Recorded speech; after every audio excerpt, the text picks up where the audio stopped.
In the annals of history, the stories of how great figures lived often shine brighter than the tales of how they died. But sometimes, the circumstances of a death are so bizarre, so absurd, that they outshine everything else.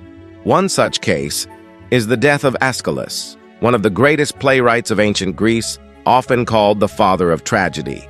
His works laid the foundation for Western drama, inspiring writers for centuries to come. And yet, the way he met his end is one of the strangest accidents recorded in human history: a turtle falling from the sky. To understand why this story is remembered with such fascination, we must first step into the world Aeschylus inhabited. Born around 525 BCE in Eleusis, a small town near Athens, he came of age in a period when Greek culture was beginning to flourish in ways that would echo through millennia. Aeschylus was not only a writer but also a soldier. He fought bravely in the famous Battle of Marathon against the Persians in 490 BCE, an event celebrated as a defining moment in Greek history. He is said to have fought again at Salamis, a naval battle that saved Greece from Persian conquest. These were not mere background details, they shaped his world view. The tension between human frailty and cosmic forces, between courage and destiny, often pulsed through his tragedies.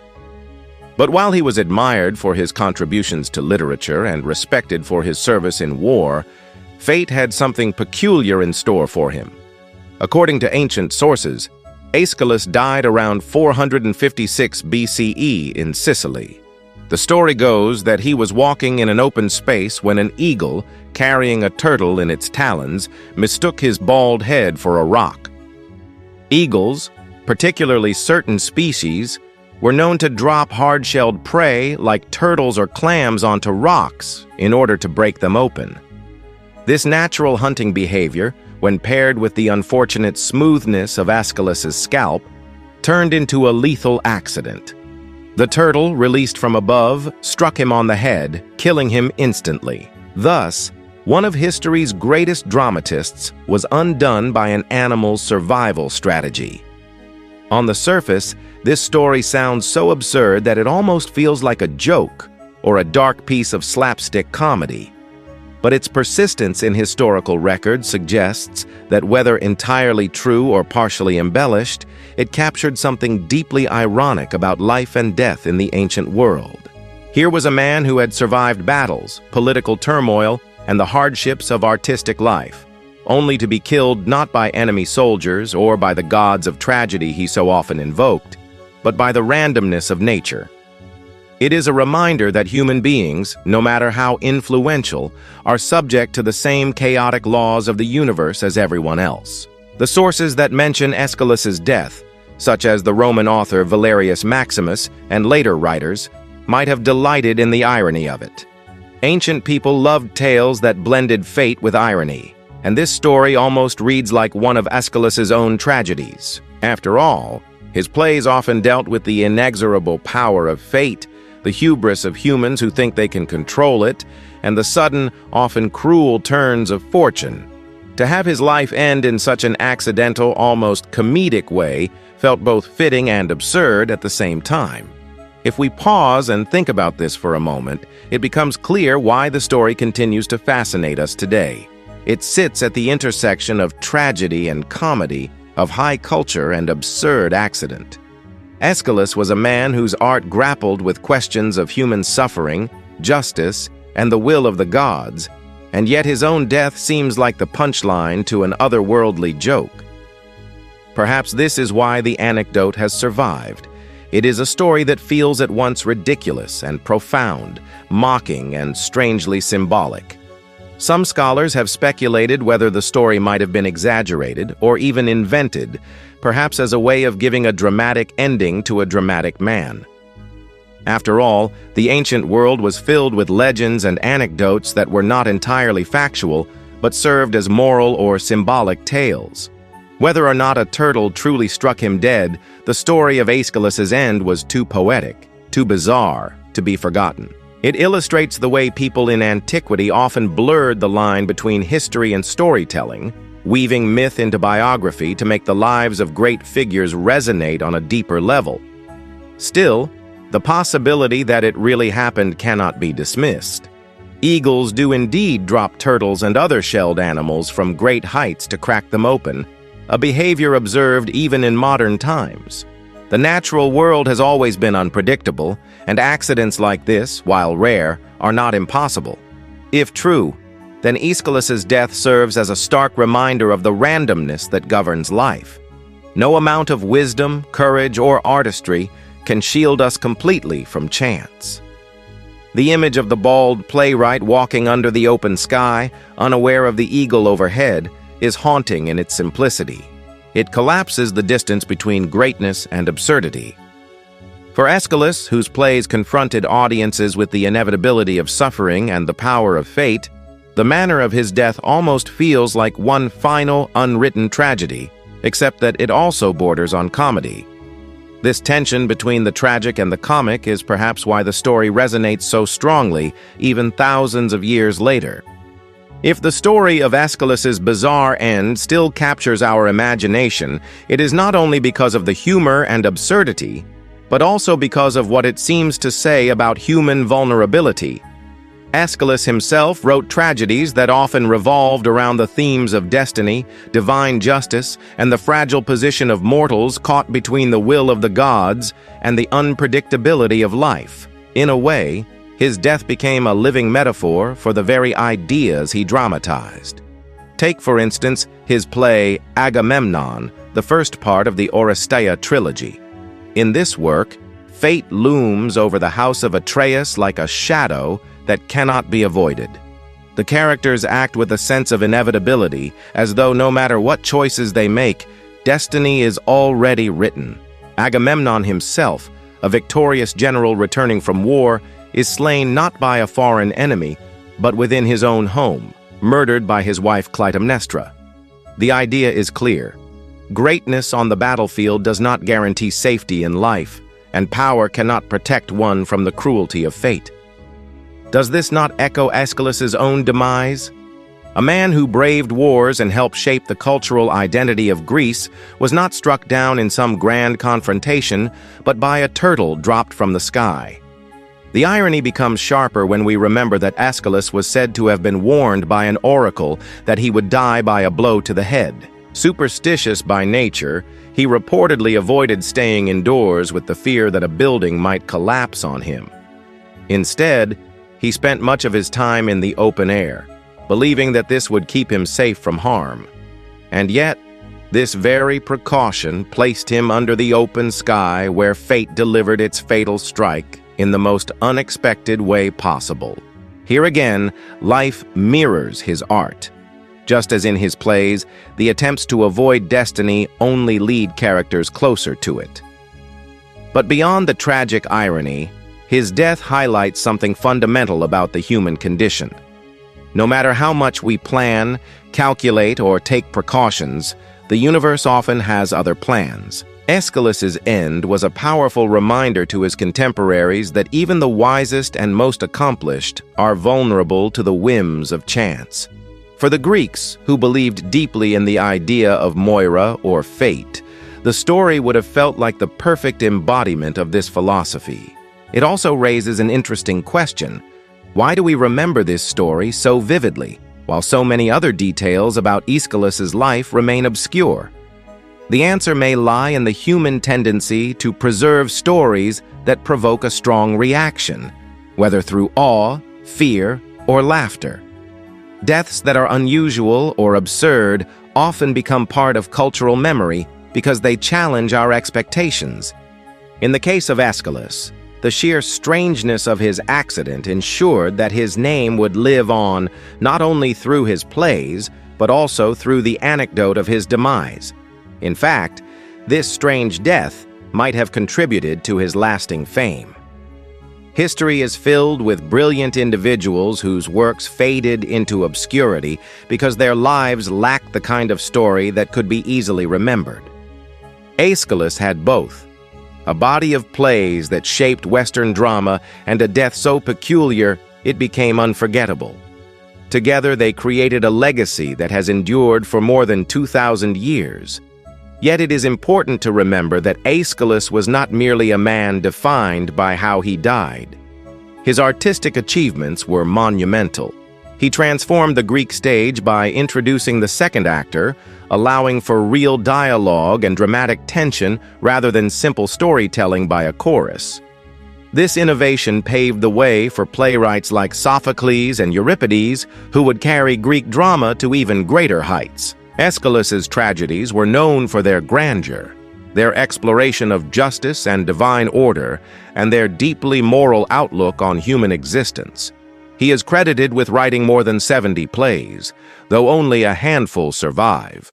Among them, the Oresteia trilogy remains his crowning achievement. It not only tells a gripping story of murder, vengeance, and the cycle of bloodshed, but also addresses the question of how societies move from personal revenge to collective justice. In the final play, The Eumenides, the cycle of violence is broken through the establishment of a court of law, symbolizing the birth of civic order out of chaos. This transition from blood feud to legal justice is one of the most important themes in Western thought, and Aeschylus dramatized it in a way that still resonates today. That such a profound thinker could be undone by an eagle's clumsy hunting tactic seems, on the surface, almost disrespectful to his genius. But perhaps there is another way of looking at it. His death, absurd though it may seem, perfectly reflects the essence of tragedy, the collision of human aspiration with the indifferent forces of the cosmos. The turtle did not care that it was falling on one of the greatest playwrights in history. The eagle did not know that its chosen rock was a man. Nature, in its blind pursuit of survival, intersected with human life in a way that ended it instantly. This is not comedy alone. It is the ultimate tragedy of being human. Even today, when we tell this story, we cannot help but laugh. But behind the laughter, there is also unease. It makes us confront the reality that our lives are fragile, vulnerable not only to great dangers, but also to the tiniest accidents. In a world where we strive for meaning and permanence, Aeschylus's death is a reminder that randomness plays a role in all our fates. And just as his plays continue to be performed and studied, the story of his turtle-assisted death continues to circulate not because it diminishes him, but because it deepens our sense of the strange, often cruel humor of life itself. When reflecting on the absurdity of Aeschylus's end, it is impossible not to think about how the story resonates with the broader human search for meaning. Deaths like his remind us of a truth we often prefer to ignore. Life is not always poetic or neatly resolved. Sometimes it is messy, absurd, and irrational. And yet, it is precisely in that absurdity that we find lessons worth considering. Modern thinkers such as Albert Camus and the existentialists often emphasize the role of absurdity in human life. Camus argued that existence is inherently absurd because humans seek meaning in a universe that offers none. Aeschylus's death could easily be used as an illustration of this philosophy. Imagine a man who wrote about gods, justice, and destiny, killed not by divine wrath or cosmic justice, but by a turtle dropped by a bird. It perfectly captures the gap between our desire for order and the randomness of reality. But unlike Camus' vision of absurdity leading to despair or rebellion, the story of Aeschylus can also invite a more light-hearted reflection. It teaches us not to take ourselves too seriously, no matter how significant our accomplishments may be. Even the greatest tragedian of antiquity was vulnerable to a mistake of nature. In this way, his death is strangely democratic. It puts the mighty and the ordinary on the same level, reminding us that chance respects no boundaries of fame, intellect, or talent. The ancient world, of course, did not treat the story as pure comedy. For the Greeks and later Romans, the bizarre accident reinforced their belief in fate's inescapable power. It also carried a subtle moral. No matter how much knowledge or glory one accumulates, human beings remain fragile. This sense of humility before forces beyond our control is woven into much of Greek philosophy and drama. Aeschylus's end, far from diminishing him, reinforced the themes he spent his life writing about. Today, when the anecdote is retold, it often appears in lists of strangest deaths in history or most bizarre accidents of all time. It is easy to reduce it to a trivia fact, stripped of its deeper meaning. But if we pause, we can see why it has survived for more than 2,000 years. It is not simply because it is funny or absurd. It is because it contains multiple layers of interpretation: comic, tragic, philosophical, and symbolic. It is a story that makes us laugh and think at the same time.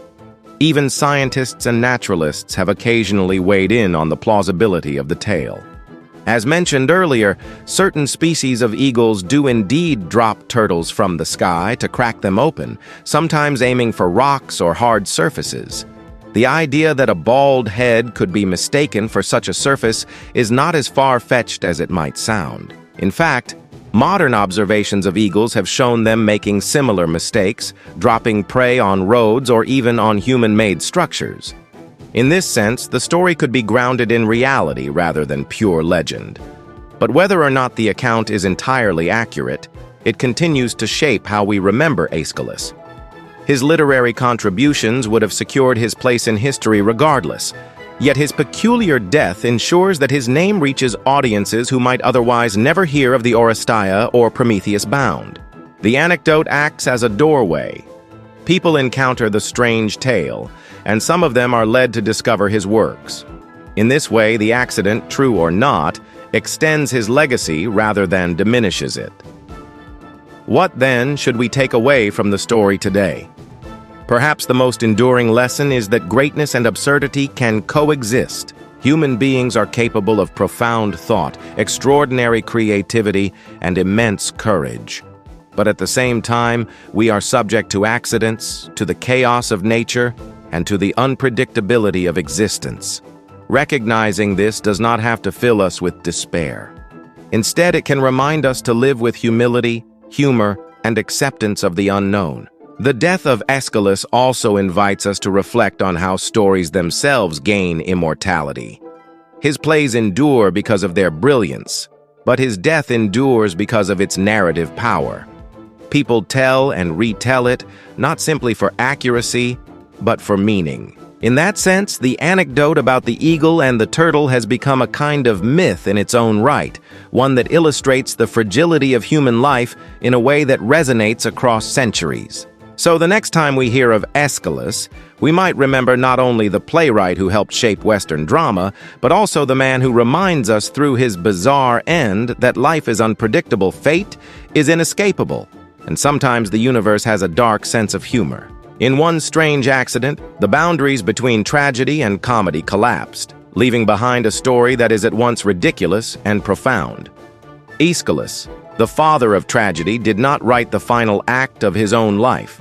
Fate did, and it wrote it with irony, with cruelty, and with a touch of cosmic comedy. And perhaps that is why his story continues to captivate us. It reminds us that no matter how serious we are, no matter how great our achievements, the universe is capable of turning everything upside down in a single, unexpected moment. In the end, his life and his death form a complete drama. A man who gave the world its first great tragedies exits the stage in a way that feels both tragic and absurd. It is a reminder that the human story, from antiquity to today, is never free from the chaos of chance, and that sometimes, even in our final moments, we remain characters in a play far stranger than anything we could write ourselves.